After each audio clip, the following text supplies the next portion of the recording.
Shalom, shalom. This is my second video for the day. My name is Daniel Lee. I live here in beautiful Juneau, Alaska. And my mission statement is very clear. I preach and teach the Hebrew Jewish roots of the Christian faith on my website, spiritandtorah.com. I exalt Yahshua, Jesus Christ of Nazareth. He is the only way, truth, and the life. I expose satanic pedophiles to investigative reporting on my YouTube channel. I've been doing this now for over 2 years. I provide satanic ritual abuse survivors a platform to speak out on. I protect the innocent children by virtue of these other things, and I lead a nightly Zoom room prayer meeting. We pray for President Trump, this nation, other subscribers, each other, and we'll be happy to pray for you as well. This is my second video for the day. That's on my backup channel. If you've missed my first video that I posted earlier this morning, please go check it out on my main channel. That's the very first link right below this video. Okay, so I want to start off this video with Ellen DeGeneres. I talked a few weeks ago about how, it looked like she was going to have her show canceled. Then they were saying, no, her show's not going to be canceled. And they were going back and forth about that. And then last week I talked about how Warner Media began investigating into the Ellen DeGeneres show, but there weren't really any details about what was going on. Well, now the details have poured out. So these stories are from July 31st, just a few days ago. First one's from BuzzFeed. Dozens of former Ellen Show employees say executive producers engage in rampant sexual misconduct and harassment. Ex-employees said one executive producer had a, quote, reputation for being handsy with women, and that another solicited oral sex at a work party. Being asked to join the control room inside the Ellen DeGeneres show is a coveted spot in Hollywood. But according to dozens of men and women who work behind the scenes, the office is a place where sexual harassment and misconduct by top executive producers run rampant. One ex-employee said head writer and executive producer Kevin Lehman asked him if he could give him a hand job or perform oral sex in a bathroom at a company party in 2013.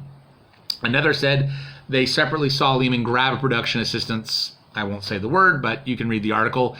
In May 2017, another former employee also said she saw Lehman grope a production assistant in a car and kiss his neck. Nearly a dozen former employees who range from longtime senior level employees to production assistants said it was also common for Lehman to make sexually explicit comments in the office. It's masked in sarcasm, but it's not sarcasm, a former employee said. Many of his targets, employees added, were lower level and younger employees who felt they lacked any power to speak up.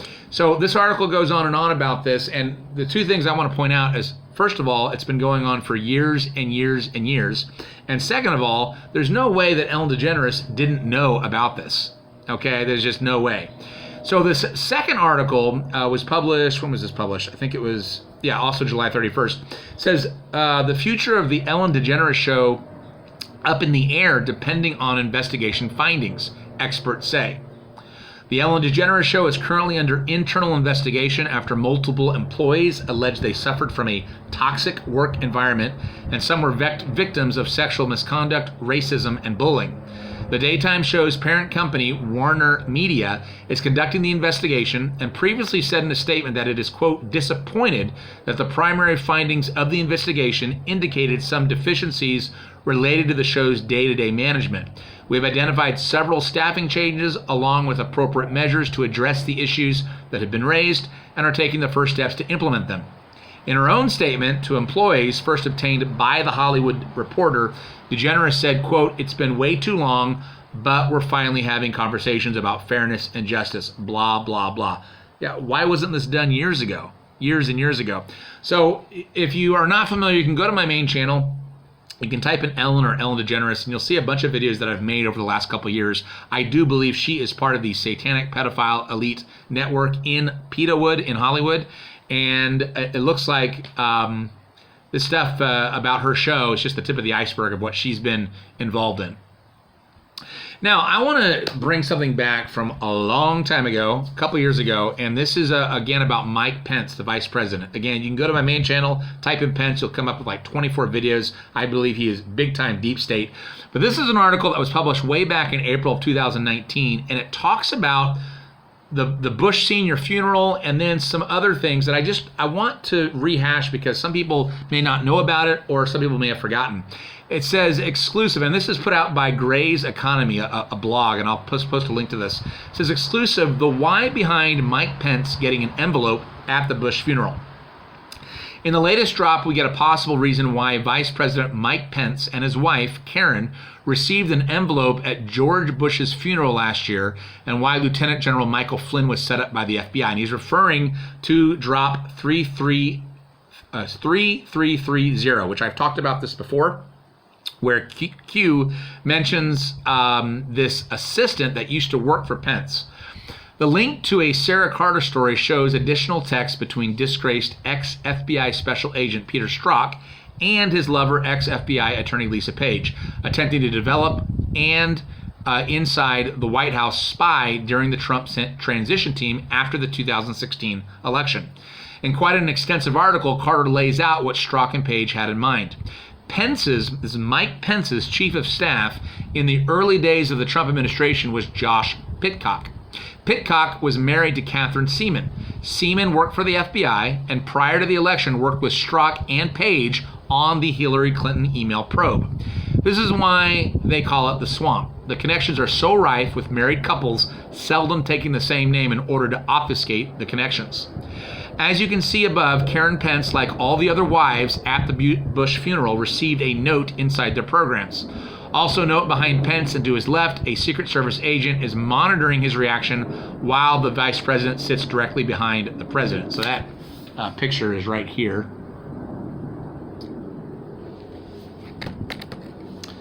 As you can see above, Karen Pence, like all the other wives of the Bush funeral, received a note inside their programs. What the notes contained has never been divulged, but the reactions by the recipients was not joyous. In fact, horror and/or dread was seen on many of the faces after reading the notes. My high-octane speculation is that Trump's intelligence team discovered that Mike Pence knew about Pitcock's activities of spying on the newly elected president, and Pence may have also agreed to help Deputy Attorney General Rod Rosenstein with his case of Trump being unfit to serve, making Pence president under the 25th Amendment. I believe Lieutenant General Flynn, Trump's original NSA director, has all the details on Pence, Pitcock, and Seaman, but had his legs cut out from under him by the FBI when Strzok and another agent interviewed him without a lawyer about speaking to foreign officials during the transition. The FBI had tapes of Flynn on a phone call with the then Russian foreign minister, and when Flynn could not recall the exact details of the call, the FBI charged him with lying. This was to disgrace Flynn and keep the Pence spying information a secret, but it did not work. So again, just more information, especially as we're getting closer and closer to hopefully Flynn being completely and totally vindicated. But again, if Mike Pence was actually involved with this, with his former chief of staff, you can understand now why this is not just coming from Obama and quote unquote the left, why Sullivan is trying so hard to keep Flynn from getting off of these charges. So just wanted to give this information out, and I'll post a link to this below the video. And by the way, it was Q who posted that drop about Mike Pence's former chief of staff, Josh Pitcock. So, this isn't just something that's coming up out of nowhere.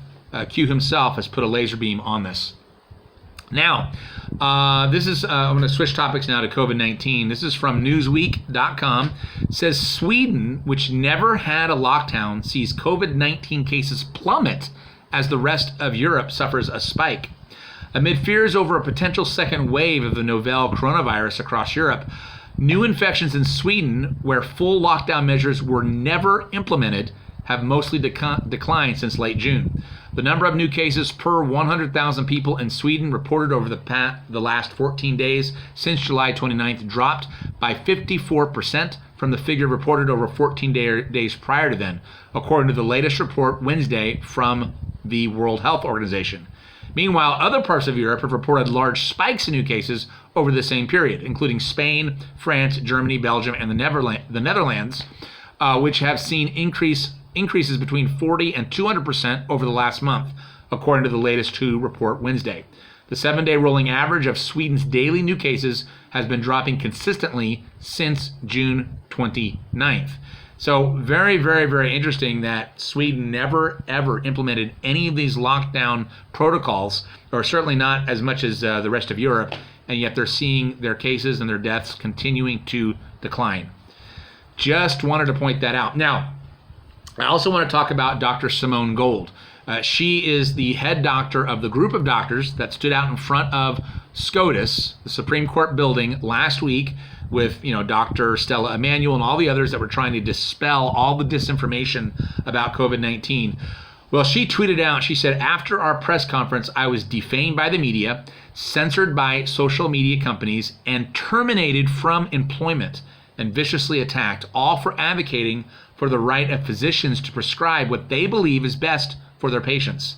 Can you believe that? That's the type of nation that we're living in right now, where she was literally fired for doing what was right, for telling us the truth.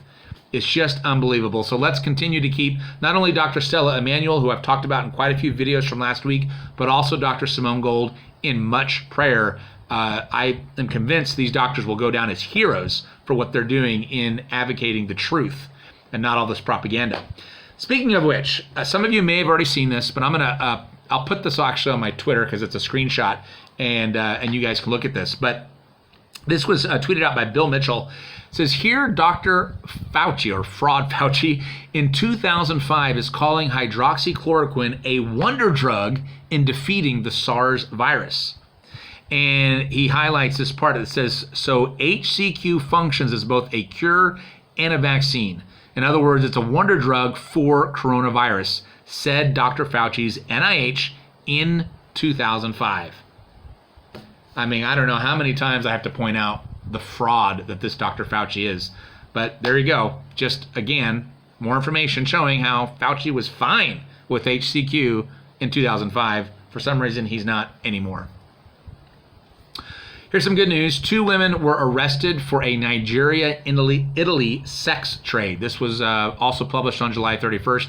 Italian authorities announced Wednesday that they had arrested 2 madams and put 10 other people of African origins under investigation for the incitement to prostitution of 15 young Nigerian women who had arrived in Sicily on migrant boats and were forced to sell sex. After arriving on Sicily by boat, 15 young Nigerian women were forced to engage in prostitution to pay for the trip.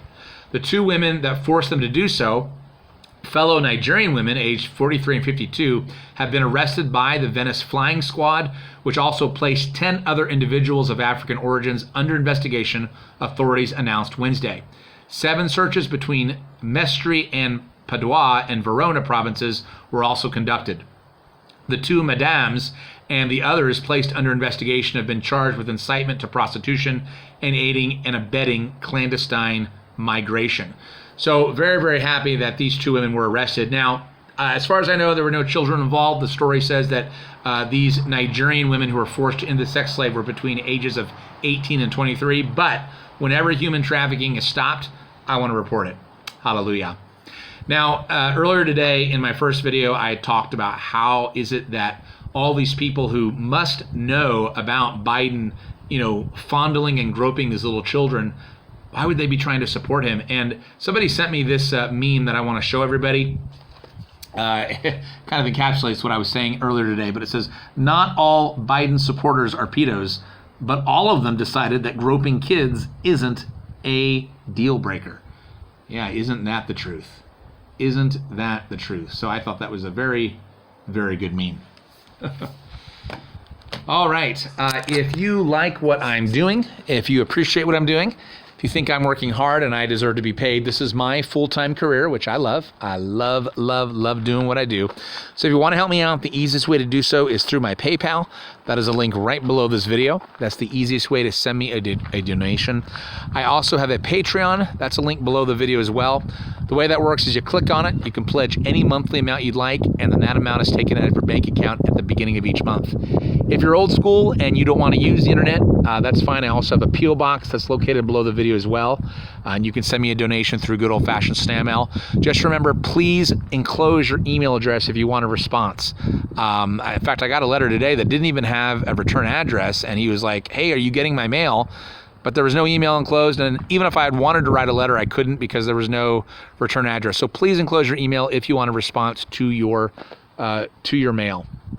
If you have a prayer request and you want our prayer team to pray for you, we will be happy to do so. Just make sure you email me. My email is in the description box below the video. You do have to unfold the description box, scroll down to the links. You'll eventually find my email. Email me your prayer request. I will get it to our prayer team, and we will pray for you. All right, it's a beautiful day out here. About, I think it's in the upper 50s today, so we cooled down once again here in Juneau, Alaska. Have a wonderful rest of your Monday, everybody. Shalom, shalom.